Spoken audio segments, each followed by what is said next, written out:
बहुत बिरले ऐसे परिवार होंगे जिनमें 3-3 पीढ़ियां इस प्रकार से पत्रकारिता के माध्यम से राष्ट्रवाद को पुष्ट करने के लिए, देश को मजबूत करने के लिए ऐसे जुटे हों जैसे ये परिवार था। अच्छा, तो महाशय कृष्ण, फिर उसके बाद श्री के नरेंद्र, उनका भी और अब अनिल नरेंद्र, ये 3 पीढ़ियां लगातार प्रताप के माध्यम से, वी अर्जुन के माध्यम से, लेकिन जो कार्य करते रहे हैं वो केवल मात्र पत्रकार के नाते समाचार लोगों को देना नहीं, लेकिन राष्ट्रवाद को मजबूत करना, राष्ट्रीयता को बल देना, सार्वजनिक जीवन में ईमानदारी और प्रामाणिकता कैसे बढ़े, अपने स्वभाव से, अपने आचरण से, अपने व्यवहार से भी, न केवल लेखनी से, इन सब बातों को करना बहुत कम ऐसे लोग हैं। और इसलिए आज हम अगर एकत्र हुए हैं यहाँ पर, तो वास्तव में क्योंकि पुस्तक श्री के नरेंद्र के बारे में लिखी गई है और इसलिए स्वाभाविक रूप से तेजपाल सिंह जी ने उनके बारे में जो जो कुछ एकत्र कर सका या जिन जिन लोगों को संस्मरण थे, बीच बीच में से मैं देख रहा था तो एक संस्मरण ऐसा था कि जिसमें प्रातःकाल महाशय कृष्ण के नरेंद्र टहलने जाते हैं और टहलते टहलते एक स्त्री को देखते हैं जो बहुत ही दुखी अवस्था में, बहुत निर्धन इतनी के शरीर ढकने के लिए भी पर्याप्त वस्त्र नहीं, और महाशय कृष्ण जी ने, पिताजी ने जब अपनी पगड़ी उतार करके उनको दे दी ढकने के लिए, तो श्री के नरेंद्र ने, बेटे ने पिताजी को कहा कि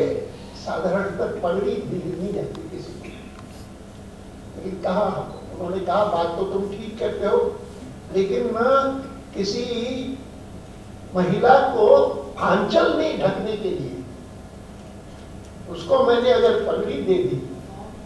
तो साधारणतः तुम्हारी बात ठीक होगी, लेकिन इस स्थिति में मैंने जो कुछ किया वो बिल्कुल उचित किया। अब ऐसे संस्मरण जोड़ करके तेजपाल सिंह जी ने जिस प्रकार की पुस्तक लिखी है, जिसमें से हमको अनुमान लगता है, अंदाजा लगता है कि सचमुच कितने महान लोग थे। मैं स्वयं तो दिल्ली में 1957 में आया, 47 में कराची छोड़ करके विभाजन के बाद जब इस ओर आया तो पहले 10 साल मैंने राजस्थान में बिताए, और 47 से 57 तक राजस्थान में जो वर्ष बिताए वह मेरे लिए बहुत शिक्षाप्रद इस नाते हुए कि जीवन की कठिनाई आम आदमी कितनी अनुभव करता है। मैं जीवन में 20 साल पहले कराची में रहा, शहर में रहा, गांव से अपरिचित ही नहीं, लेकिन बहुत लोगों को आश्चर्य होगा कि मैं हिंदी से भी अपरिचित था। हिंदी फिल्म देखने के कारण समझ लेता था, टूटी फूटी बोल भी लेता था, लेकिन पढ़ना लिखना नहीं आता था। और पढ़ना लिखने के नाते केवल मात्र अपनी मातृभाषा सिंधी आती थी, अंग्रेजी स्कूल में पढ़ा इसलिए अंग्रेजी आती थी। यहाँ तक के बहुत लोगों को सुनकर के आश्चर्य होता है कि मैंने रामायण और महाभारत भी पहले सिंधी में पढ़े, और सिंधी में पढ़ता था तो मुझे याद है मेरी दादी देखती थी मुझे पुस्तक पढ़ रहा है कोई, तो टोकती थी कि क्या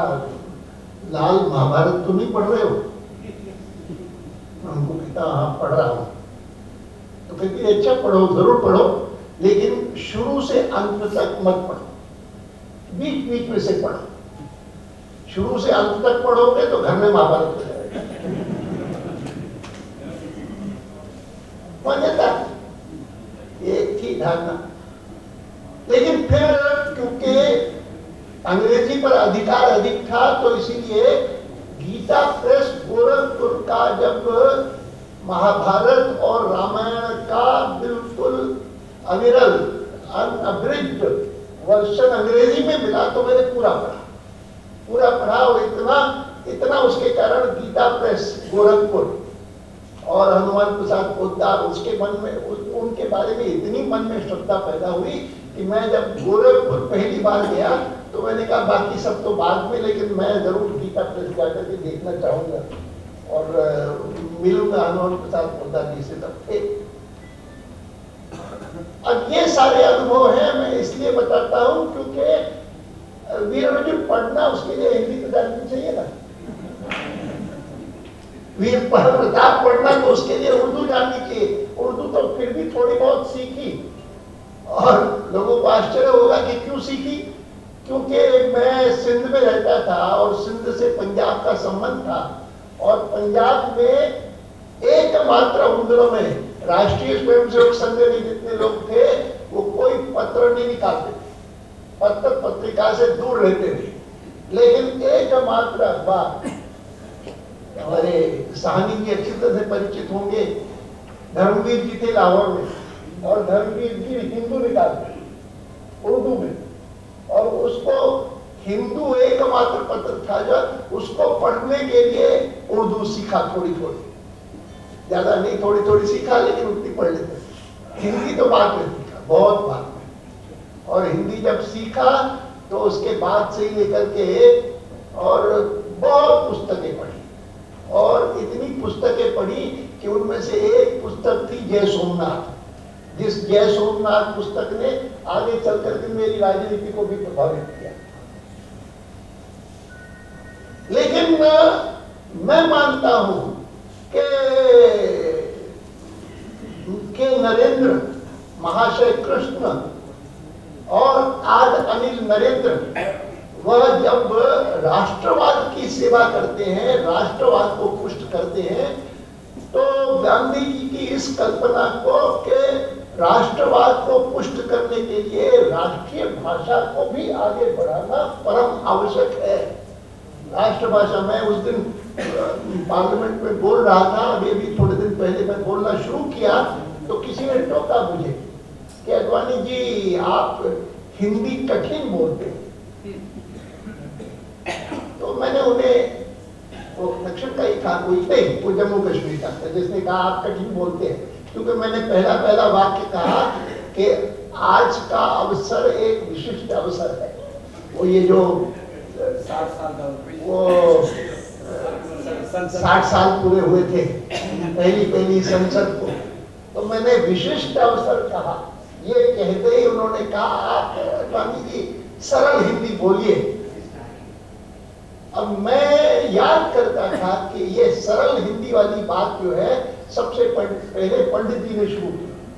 कि आकाशवाणी की हिंदी जो है वो कठिन है और आकाशवाणी के लोगों को जब समाचार लोगों को बताने हैं तो सरल हिंदी में बोलने चाहिए। तो मुझे याद है कि उन दिनों में एनजी रंगा आंध्र के हुआ करते थे सांसद, उन्होंने मुझे कहा कि पंडित जी रोज सरल हिंदी करते हैं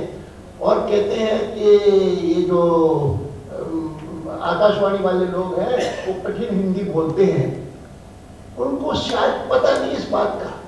कि मेरे जैसे लोग जो दक्षिण के हैं, हमको अटल बिहारी वाजपेयी जी की हिंदी, प्रकाश वीर शास्त्री की हिंदी और आकाशवाणी की हिंदी सरल समझ में आती है। हमको अपनी हिंदी, मेरे भी तो हिंदी बोलते हैं, वो समझने में दिक्कत होती है थोड़ी बहुत। ये जो बात एनजी रंगा ने मुझे कही, मैं सब लोगों को कहता हूँ कि हिंदुस्तान की बाकी भाषाओं को जानने वाले लोग वे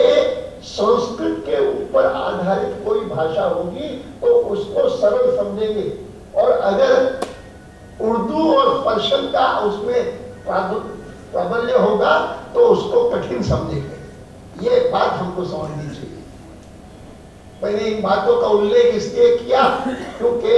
मैं मानता हूं कि राष्ट्रवाद का पोषण जिस प्रकार से इस परिवार ने किया है, पत्रकारिता के माध्यम से किया है, और पत्रकारिता के माध्यम से देश की जैसी सेवा की है, बहुत कम परिवारों ने की होगी। आज मैं बधाई देता हूँ तेजपाल सिंह जी को कि उन्होंने इस प्रकार की पुस्तक छापी है के नरेंद्र के बारे में, लेकिन के नरेंद्र के बारे में छापते हुए भी उन्होंने महाशय कृष्ण से लेकर के और अनिल जी तक के